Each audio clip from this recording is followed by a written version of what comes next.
สบายดีพี่น้องวันนี้สางมาหอดพี่อะไรได้พี่น้องเอ้ยไปก่อพุ่นก่อพี่บ้านนี้ก็ไปก่ออยู่หน้าทางวันนี้มาหอดดงเฮียนแล้วเขื่อนไปเรื่อยๆสร้างหาประสบการณ์ แต่พอแล้วจังมั่งแสดงว่าคนบ่เป็นอะไรนั่นนะ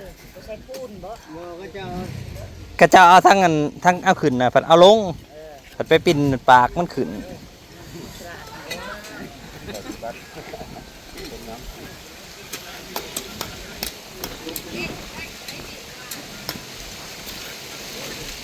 หน่อยหนึ่งงามมันบ่เป็นยัง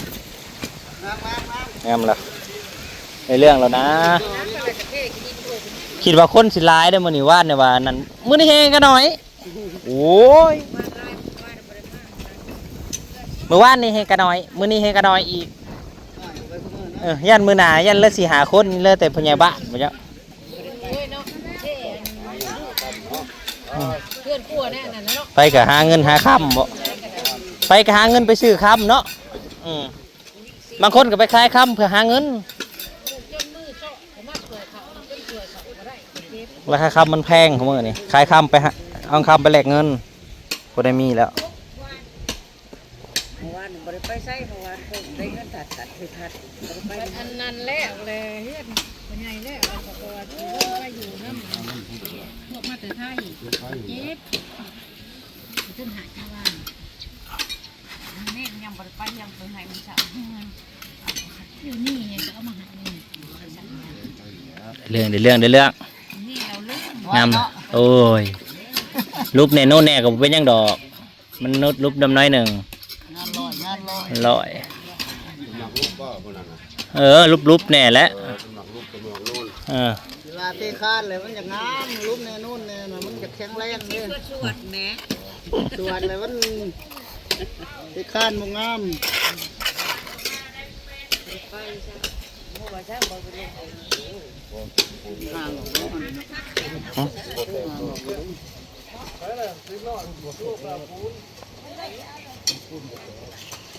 ขอตีนมันเข้ามาอีกก็ได้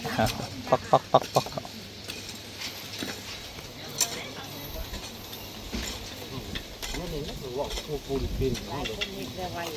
นั่นเขาต้องมือจก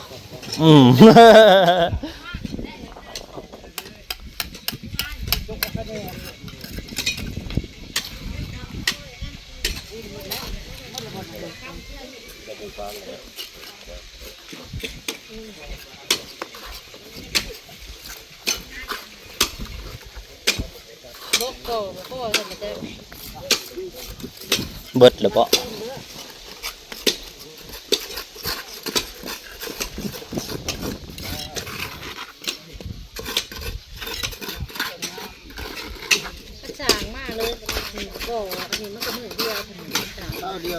สร้างเขาบ่มา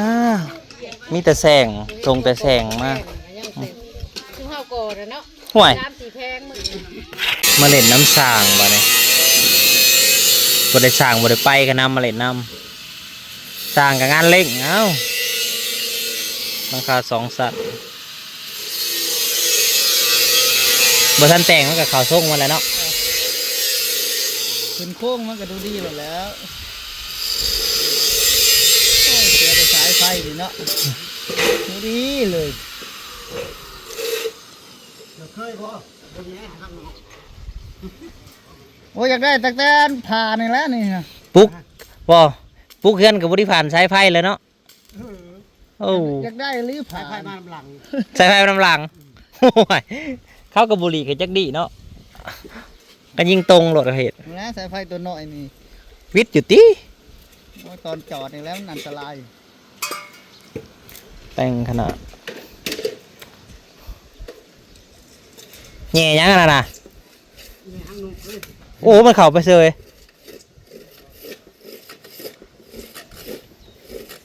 โอ้แทงน้ำอยู่ต่ำเลยเนาะแทงน้ำกระขากเลยเนาะมันกระดันได้อยู่บ่แทงน้ำนี่มันต่ำมันดันได้อยู่บ่สิดันไปอยู่หันแล้วดันไปไกลได้สิโอ้มันต่ำโพดแรงอัดบ่พอ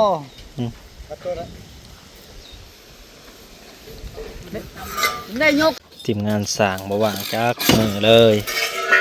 มื้อน่ะไฟดับเพิ่นก็ซิ่งไปเฮ็ดอยู่ทางพุ่น ไฟมาซิ่งมาทางนี้โอ้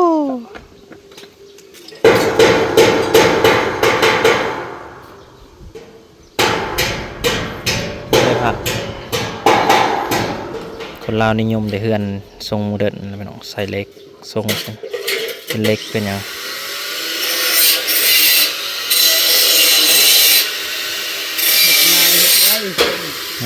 ไว้มันบ่ได้ซอกบ่ได้แสกเลยง่ายๆ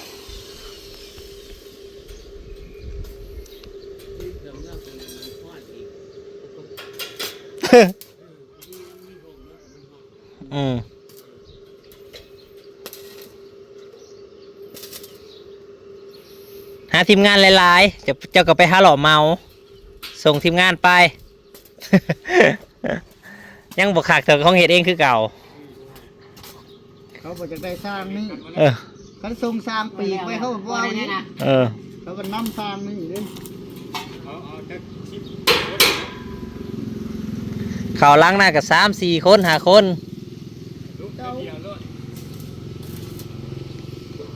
ส่วนไรคนเขาเจ้าเก่งเนี่ยไปเมานั่นแหละเนาะแล้วเอาลูกน้องไปเดี๋ยวคือหลังใหญ่ๆนะบ่แล้วเผื่อจบงานเขาเจ้าได้หลายหรือใดเขาไปจ้างรายวันบัดนี้ ยาวเพิ่นบ่ ได้หลายเมาขึ้นไปเฮือนหลังลักหลายล้านนั่นเองเขาเจ้าไปเมา แต่ต้องกล้ารับประกัน แต่จะต้อง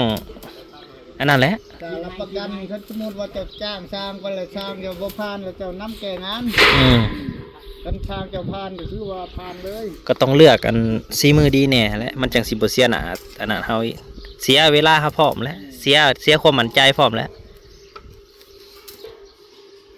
เสียงานพร้อมแล้วกันไม่ผ่าน ที่จงจักปองประตูเขาเนี่ย ห้องเดียว ทางใต้ทางใต้ทางเหนือเออจงใหญ่แบบนี้เราบ่หรือว่าเฮ็ดใหม่ ไม่เพิ่นตู้แก้ว เออ กระจกตัวนี้ป้าล็อกไปดิ อืม สองชั้น ตะกี้น่ะลูดลงวะ ดูลงสิมันเนี่ยโอ้มันเป็นประตูม้วน ตูมวด แล้วก็คือน้ำตู้แก้วใส่ทั้งหนาม้วนนี่ใส่กับประตูเยี่ยมสองปอง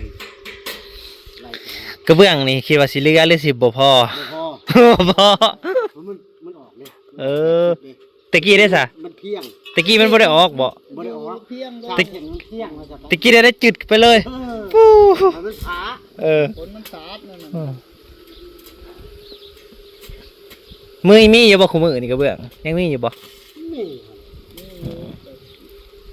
นี่นี่เขาตัวเราเขาอย่างนี้มันเชื่อเขาเลยกระเบื้องนี่ อืม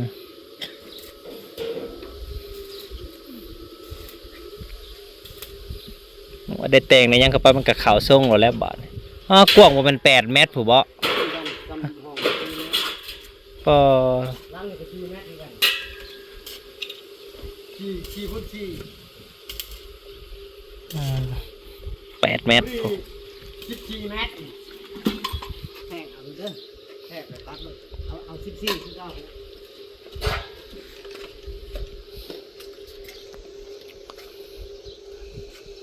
กว้างนี่ก็ได้2ห้องตรงทางกลางก็ได้ แม่นแยกได้2ห้องจงกลางจาก2 เมตรก็โอเค2 เมตรหรือ2 เมตรหาเนาะ ตรงทางงานอยู่กลางเพื่อนเป็นคนโดดไปเลยครับ สั้นกะ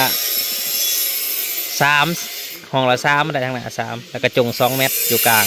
น่ะเฮ็ดเป็นห้องเนาะบัดนี้อันได้หลาย เราตรงห้องโถงไว้อยู่แล้ว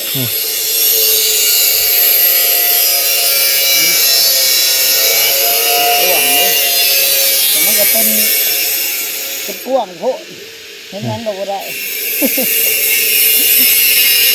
มันสิขันห้องอยู่บ่นี่หรือว่าเฮ็ดเท่านี้บ่ได้ขันห้องบ่ได้หยังโอ้แถวนี้3 ห้องในห้องนอนเบิดจงไว้ห้องโถงทางใต้ขันห้อง แต่แค่เชื่อตั้งนัดอยู่ที่ ที่ก็ได้8 3 4 12นี่2 เมตร อันนี้ยังมันคือยาวแท้ เล็กหอยตัวนี้ได้ เออ พอดี14 เมตรนั่นเอง อยากยิงสละแผ่นเรียบยิงอันเพดานเนาะ